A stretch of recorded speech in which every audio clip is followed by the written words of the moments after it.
Well, good morning. It's pretty good to be here. As some of you may have gathered or seen or are aware, I just got back from 2 weeks over in Zimbabwe.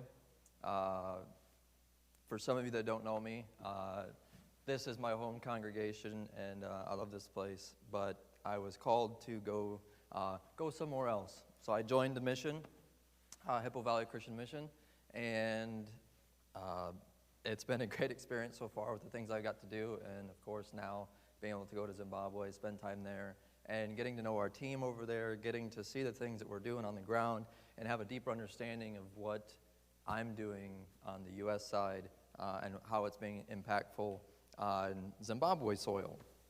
And so it was a great experience to see some of these things, and I have so many stories of just the different people that I've met, the stories I've heard, the things I experienced, the things I saw. And it's been great to go out and see all of God's creation, just the animals, the landscape, sunsets. They have amazing sunsets. The stars are beautiful over there. All these things.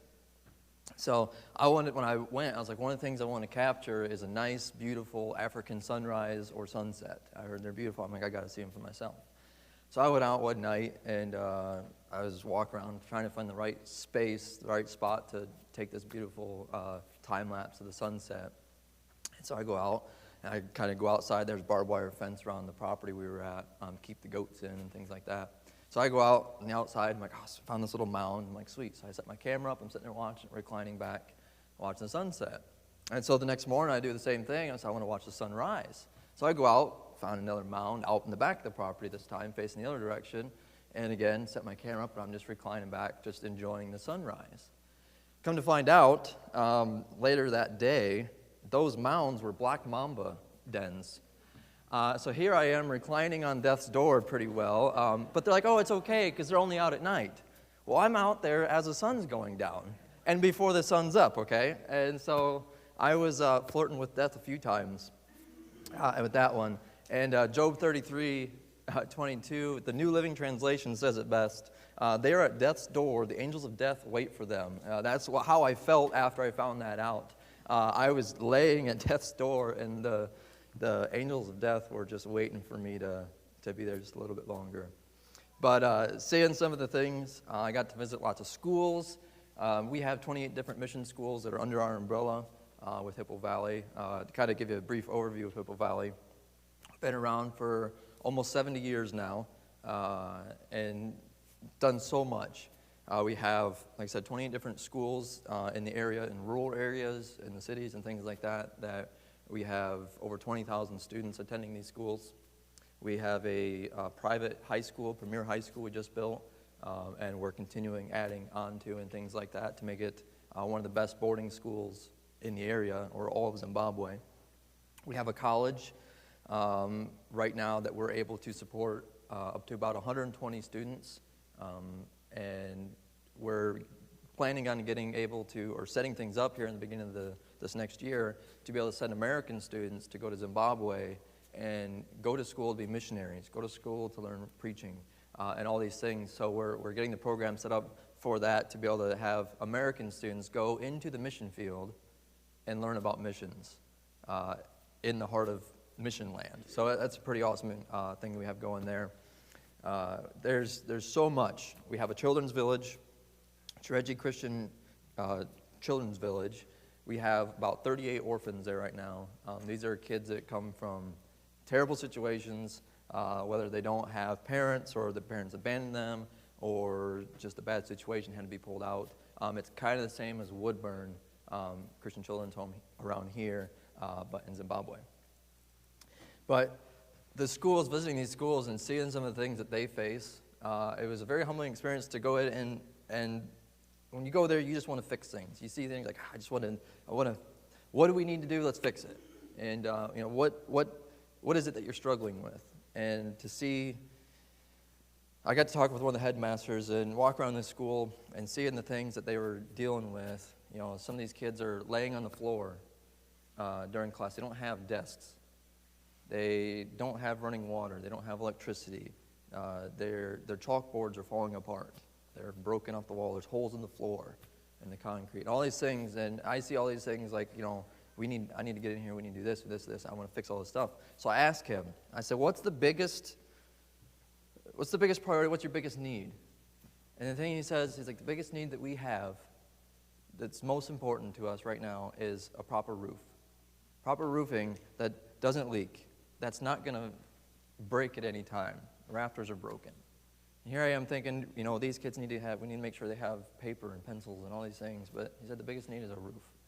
And he goes on to say, and then the second biggest need is furniture. To us, we'd say, we need lights, we need water, we need this, we need all these things, all these amenities to make things nice. But he just wants a safe place for the kids to be and a comfortable place. Those are the biggest priorities for the headmasters there. Some of these schools. Some schools are better than others. We have some schools that are very nice, have been around for a long time. But these are just some of the things that they're facing and some of the challenges that they see. And we don't really understand how good we have it when we complain, we don't have air conditioning in our schools. We got to have that. Well, these kids don't even have lights. These kids barely have paper to write on, and we're complaining about some things. Don't get me wrong. We do need to make sure the kids are comfortable. We need to make sure those things are important. But we just don't realize how grateful we are to have the things that we have. Parents over there have to pay for school. Paying for school is kind of a big deal. Parents don't make a lot of money in the first place, especially in the rural areas. When they're out in the bush, they're out hour and a half, 2 hours from any town. They basically make what they need. They get donations for clothes or whatever they have, or every once in a while they can make it to town to buy new clothes or certain foods, things like that. But when a parent only makes $150 to $200 a month, paying $60 a term, there's 3 terms in a year, 3 semesters, $20 a term, $60 for a year, is a lot of money to pay for students, especially when you have more than one child. And so going to school becomes a privilege. Going to school becomes something that is not available for everybody. So students don't get to go to school. They don't get to experience these things. And some of our kids are like, hey, I don't have to go to school, things like that. But an education is so important in Zimbabwe and all around the world, obviously, to be able to succeed, to get out of the poverty cycle, to break that cycle, and to lead your family into new heights, to better things. But they're struggling just to make it day to day. Some of the main challenges of these schools, like I said, is facing the things that are missing, right? The roofing, the paper, the electricity, the water. They don't have plumbing. They don't have all the things that we say we need. And the thing is, schools face these financial hardships, and parents can't pay, or parents refuse to pay. So this past year was an election year, or this summer was an election year. I almost didn't get to go because of it. And it becomes a very hostile environment. And so the politicians, just like here, will make promises or say we'll do this, say we'll do that, or you don't have to do this. And one of the things they said that the citizens didn't have to do was, hey, don't worry about paying your school fees. You can't pay them? It's fine. And so the schools now aren't getting paid, so the schools don't have any money coming in to be able to give basic needs. They can't provide paper. We can't do all these things, so the schools are hurting. So it becomes a trickle-down effect, and that's just a small sample of some of the things that Zimbabwe faces. And so they said, just keep sending your kids to school. And the schools don't want to refuse kids an education, so they just keep them there because they don't want to turn kids away and deny them the opportunity to be able to learn. So I can show you these things. We can do videos. I can take you there and do all these things, and you may be moved to do all the things that you think you can. And we can really make a difference in Zimbabwe and in these kids' lives and in these things financially. But realistically, though, we aren't the ones that's going to go there and change Zimbabwe. We're not going to make major changes in the culture in Zimbabwe. And I don't say this as like a discouragement to say, all your efforts are in vain. You can go to Zimbabwe, do all these things, but you're not going to make a huge difference. You'll make a difference in individuals' lives, but in the culture, we're just basically planting the seed. So my text this morning is Matthew 13, 1 through 9. I don't have it on the board or anything, so if you want to follow along, we'll be there. It's talking about, it's the parable of the seed and the sower.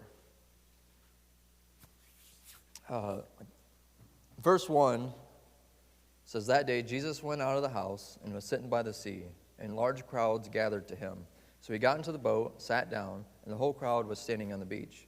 And he spoke many things to them in parables, saying, Behold, the sower went out to sow as he sowed. Some of the seeds fell beside the road, and the birds came and ate them up. Others fell in the rocky places where they did not have much soil, and immediately they sprang up because they had no depth in soil. But when the sun had risen, they were scorched, and because they had no root, they withered away. Others fell among the thorns, and the thorns came and choked them out. And others fell in good soil and yielded a crop, some 100-fold, some 60, some 30. Whoever has ears, let him hear. So in this situation, we're the sowers. We're the ones that are tasked with spreading the seed as sharing the gospel with the world, right? Common phrase that we have at Hippo Valley, and it's become kind of our slogan for the college and different things, is we're training the hundreds who will reach the thousands. We're training the ones, we're spreading the seed to be able to have a 100-fold, a 60-fold, 30-fold yield and crop. And it's more than a catchy slogan or just something fun to say or whatever. It's our mission statement. It's something we can put some weight on and we really believe in, and we really lean into that. And it's our job, like I said, to spread the seed and let God do the watering, let God do the increase, let God do the work and all of this. A good example of this is I got to spend some time with the president of the college. Took me around for a few days and showed me Harare, which is the capital city. Showed me some of the poor stuff, the really poor areas, the more wealthy side, and just kind of got to see a lot of diversity in Harare. And so talking to him and getting to know him a little bit and to hear his story, it really is amazing. He grew up, his father had 3 wives, and there was 19 children. There was 19 children in this family. And on his mother's side, he was the youngest of 4. And so there's a lot of kids in this family, okay? And being out in a rural area, his father can't sustain this family hardly in the village as a farmer. So they really struggled financially and things like that. And, you know, he couldn't afford to send his kids to school. So he was able to kind of work things out. And at school, one of his teachers, at the times he was able to go, he was in 7th grade. His teacher had grown up through Hippo Valley mission. He was sponsored to be able to go to school and things. And that man was the one in 7th grade to lead him to Christ. He dedicated his life. He was baptized. And he's from that day forward, he's like, I need to live for Christ in 7th grade. And it's because of the work that was done at Hippo Valley, the seed that was spread and cultivated and then causing the increase and them going out and now reaching these other students. Anyways, he grew up, and he was not going to be able to go to high school and things like that the next year. 7th grade is the last year for primary school, and then 8th grade starts high school, secondary school. So his brother, one of his older brothers, actually financed him to go through school, paid for it for him. So he was able to go through school, and then later he was able to work and do things and go to college and get a degree, and through Hippo Valley, he was able to do some of that. He was able to be sponsored to go to college. And so he was able to do all these things, and lo and behold, time goes on. He learned at the school, then he came back to teach at the school a few times, and he was working with Hippo Valley, and then now since 2002, he has been the president of Central Africa Christian College. And so we're thankful for him to be there, and he's such a great person to get to know, and he's got many stories of these success stories because of the seed that was planted in different people's lives and the work that's been done over the last 70 years by Hippo Valley. So we're creating opportunities for children to be able to go to school where they get to learn about God, not only get an education they need, but also to learn about God and what Jesus has done for them. We're cultivating these kids to have a chance in life, to not be stuck in a vicious cycle of poverty like I mentioned. But if we can educate these kids with not only a love of Christ, but also in the skills and knowledge to be able to be successful in life, then we've accomplished our goal. We're teaching them agriculture, we're teaching them business, economics, computers, all the things that they need to be successful in life. And it's not our main goal, obviously, that we want every student, every child in Zimbabwe to be set financially and things like that, have all the money they want and whatnot, but it is a nice side effect of the goal of teaching these kids having a proper education and to raise them in Christ. And so we can reach these kids out in the middle of nowhere who have no idea who God is. They've never even seen a paved road. Most of them don't even know a white man. So it's all strange. It's all different. So we're able to reach these kids and show them God's love by caring for them the way that Jesus would. Doing all that we can to bring the small children to Jesus. That's the main goal we're trying to accomplish. So about 10 years ago, a program was developed. Some of you may know the Living Proof program. It's a program, first and foremost, where you get to sponsor a child to help them through education, allowing them to be able to go to high school, and then, which is a gigantic financial burden for some of these families. But not every child can be a part of the Living Proof program. There's a few qualifications that we have. First qualification is they need to be from a disadvantaged situation. So whether their home is a broken home, they're missing, one of their parents have died, or both parents died, or whatever the situation is there. Maybe both parents are living, but they really can't financially afford to send their kids to school. The other qualification that we might look at in order to accept a child to this program is if they're academically gifted, if they're willing to put in the hard work, if they're bright, if they're able to excel in all these things. We look at these things and say, this kid needs to be able to be put through school and things like that. So we look at that, and then it relieves the financial burden on parents, allowing their child to attend school for free. We provide new uniforms through a uniform drive every year that we do. And they become a part of Living Proof clubs that meet once or twice a week, depending on the school, where they get to spend time in the Bible, where they grow together physically, mentally, spiritually, all these things. They receive new Bibles when they come, protein shakes whenever they meet during the week. And it's a great program for these kids to learn about Christ and to grow deeper in their knowledge with one another and develop relationships and to edify these children. So we invest time and money into these kids for a great purpose so they can grow up feeling appreciated, loved, and have a knowledge of Jesus in their lives. That's the main goal of this program. And it shows them that someone on the other side of the world cares for them and wants to see them succeed and wants them to know God. And we may not understand what this means to a child in this situation, that they get to experience the changing of God or the changing love of God because of something that we do. Now, I'll say that this is where you guys come in. We have about 1,500 students in our Living Proof program right now. We're working on adding about 50 more as we speak. We're kind of going through that process. And it's always growing. We're adding more kids because we're able to, the more donor support we get, we're able to grow more and we're able to do more and bring more kids to the knowledge of God through some of our schools. And so we're trying to break this cycle of poverty by teaching them. So our goal isn't to go in Zimbabwe again to change the whole world as a nation, but our goal is to raise up the little ones to be able to make a difference in the lives around them and to reach others. So I have so many stories about people's lives who were changed because of Hippo Valley and the work that's being done there and all these things. We have a student in Kentucky attending KCU, Kentucky Christian University, who was an orphan, but now he's in the United States getting a degree here. We have students that were raised in the Children's Village who are attending college to become preachers, as well as from our Living Proof program. There's so many different stories, and there's so many more I don't even know about over the last 67 years of Hippo Valley's existence. But we're training the next generation to be teachers and preachers to make a difference in Zimbabwe. We're just spreading the seed, but God is causing the increase. Some may say that all these efforts are great. It says, yeah, we can do all these things in Africa, but we have hurting, and we have pain, and we have, disadvantages, and all these things in our own backyard. Why do we need to focus on things that are going halfway across the world when we have so much going wrong here? And to be honest, the rest of the world looks at America right now, and they don't understand how we've gotten where we are. We have homosexuality, gender confusion. You can be who or whatever you want. I actually heard a story about a kid from one of the people they're from Iowa that came. I met over there, and we were on the trip together. That there was this kid who identified as a cat for a while, and it didn't get enough attention. So they changed their mind, and they said, I identify as a Toyota. I don't know how that works, whatever the technicalities of that are, but they identified as a Toyota because they weren't getting enough attention. They needed more attention. Someone noticed me, I'm a truck now.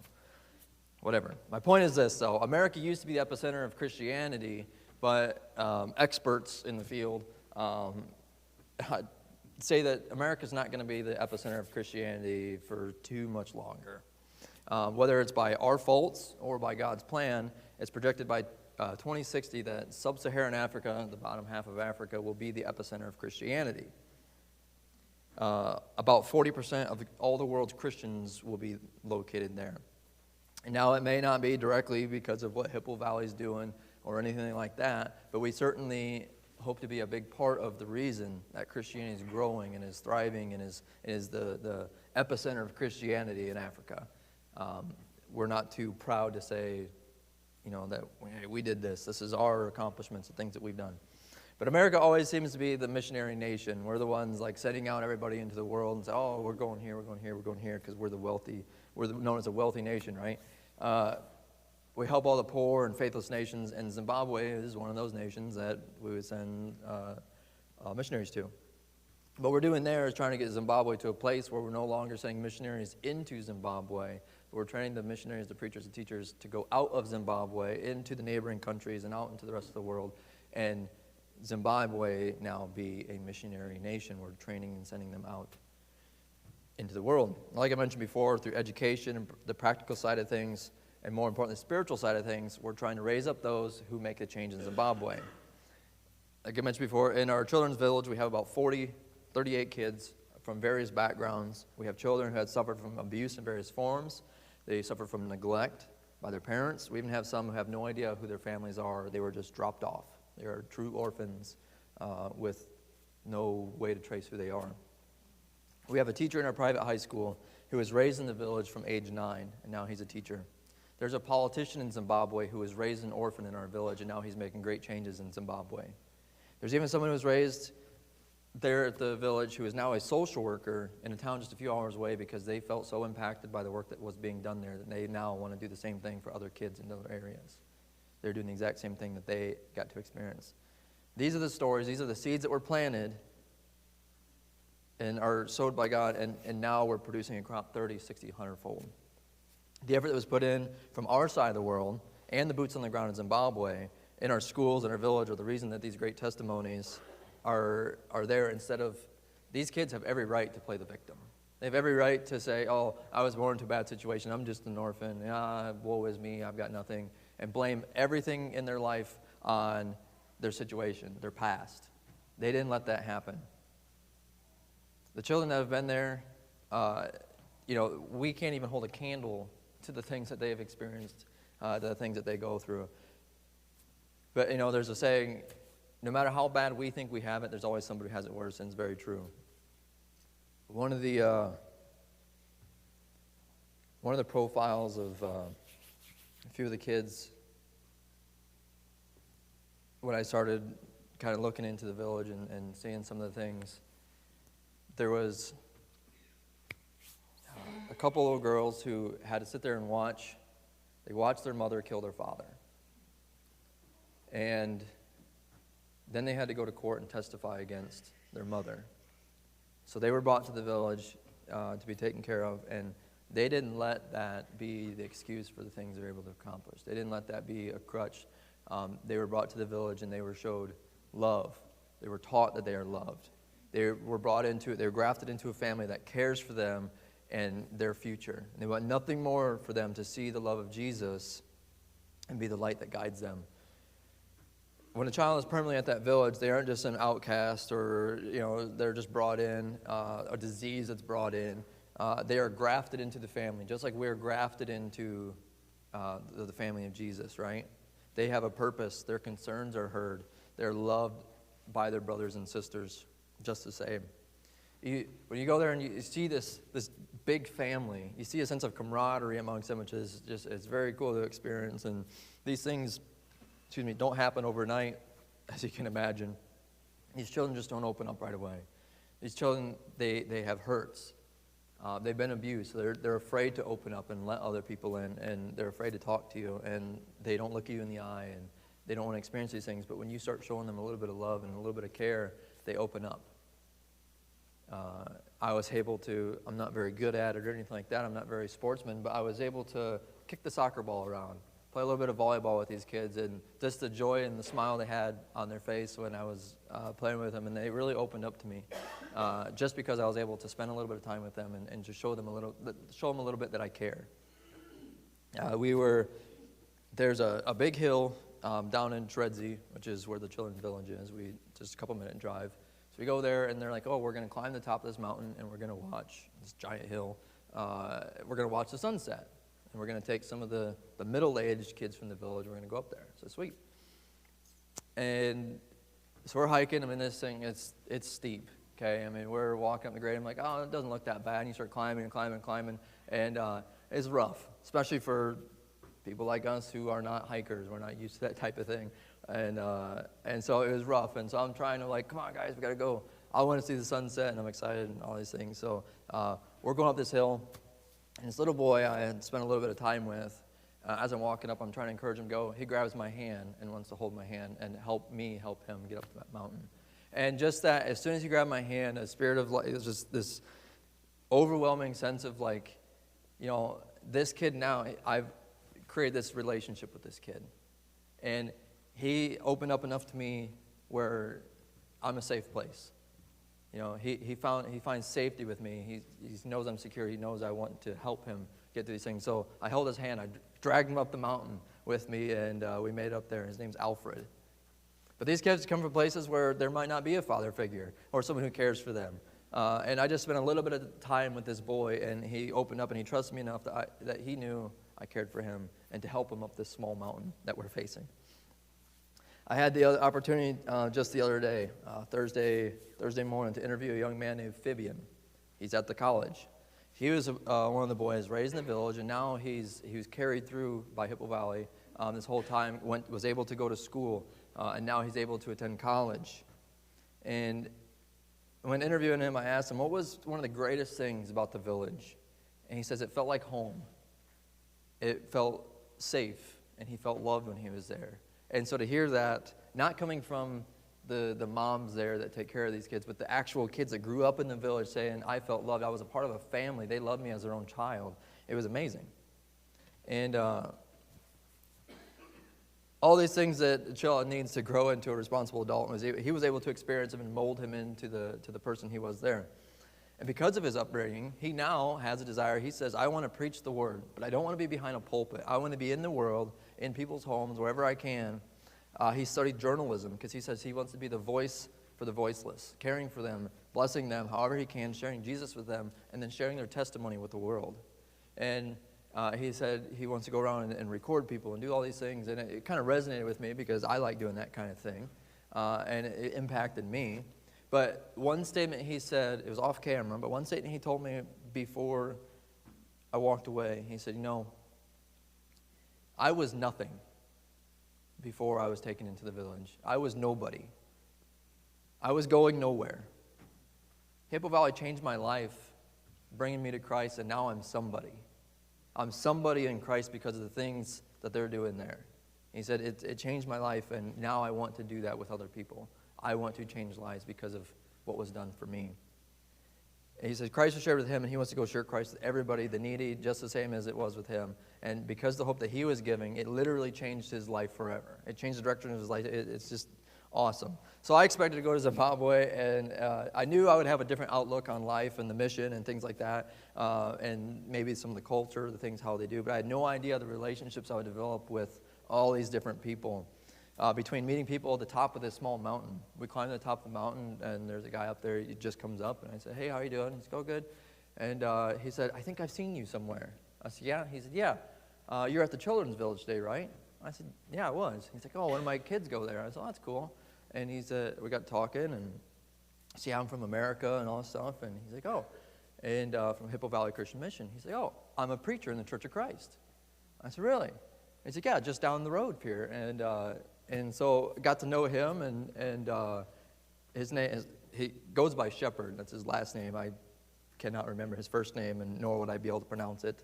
But Shepherd, he went by Shepherd. And but these things, and meeting people that live out in the bush, they call it the bush there, it's out in the boonies, out in the sticks, whatever you want to call it here. But so far out, hours away from the nearest town and getting to meet these people and have relationships with them and be able to communicate now. So what's happening in Zimbabwe because of Hippo Valley is amazing, and I'm so thankful I get to be a part of all these great things and accomplishing the things that we're able to accomplish, but it's because of God. It's for God. It's because of God. And I'm just a small piece to the puzzle that God's got working on there and has been working there for nearly 70 years. So my challenge for you guys is I want you to be able to experience the joy of knowing what a change you guys can make in a child's life. Maybe it's becoming a living proof sponsor. Maybe helping some of the children get through high school, develop a strong foundation in their faith, as well as learning skills and to, break the cycle of poverty, as I keep saying. Maybe you want to virtually adopt, because Zimbabwe doesn't allow kids to be adopted out or taken out of Zimbabwe and somewhere else. If there's any living relative or any way they can trace their heritage, basically. They have to send them, if there's any living relative that they can trace, a child is not allowed to leave Zimbabwe. And so you can virtually adopt a child, having a relationship with them, contacting them, being a part of their life virtually, celebrating in birthdays, asking them about what's troubling them, all these aspects of life, and really getting to know and have a deep relationship with these kids. And there's no greater joy than to meet the child face to face with the one you've been supporting and able to give them a big hug and spending time together. In the video, if you remember or not, but there was a woman and one of the village girls jumping and hugging each other. That was the first time they met. They had been, she had been sponsoring this woman or this girl and communicating with her and just doing life with her over the phone for about a year now. And then to be able to go there, and when they met, it was pure joy from the both of them. Like they had this relationship and they were able to meet and hug and just be together. It was an amazing thing to see. And I've seen this joy play out in different roles with the Living Proof kids. They write letters back and forth and be able to meet their Living Proof kid. It was, again, an amazing experience. And my last thought is this. God put us all here on this earth for a reason. We're commissioned to spread the seed of the gospel, and today we live in a time where there are many different avenues that we're able to do that kind of stuff. There's it's kind of a saying, or especially now I kind of lean into it a little bit more, but they say every American should support at least one third world country child. It was kind of a joke for a little while, but now being able to see some of these things, and if we can make a difference, that's even just sponsoring a child $30 a month, or if you just want to donate to the mission, all these different things, all these avenues that you're able to give financially or do these types of things make a huge difference in the lives of these children. I've seen it firsthand, and it's an amazing thing to experience. But what will you do today to impact the lives of those around you, as well as thinking about the big picture that you're being able to help spread the gospel message about Jesus, that he died for us on the cross. He was buried, and 3 days later he rose again, taking away the sins of the world, right? And he gives that gift to each one of us. God's working in your own backyard. He's working here in Brunson. He's doing great things right here. But don't forget at the same time that God's working on the other side of the world just the same as he is here. And not only can you be a part of that here in Brunson, in Michigan, in the U.S., and all these types of things, but you can make a difference in Zimbabwe or any else in the world, for that matter. Will you be a part of the bigger story that God is writing out? Will you be a part, are you challenged enough to reach out and say, yeah, I want to do that? And if you do, I would love to talk to you after church. I'll be at the Welcome Center and talk about the different ways that you can support, you can do things and things like that. And I would love for you guys to be a part of it, because the joy that comes from it has been awesome. So I'll invite the band back up to come up and close us out. So thank you.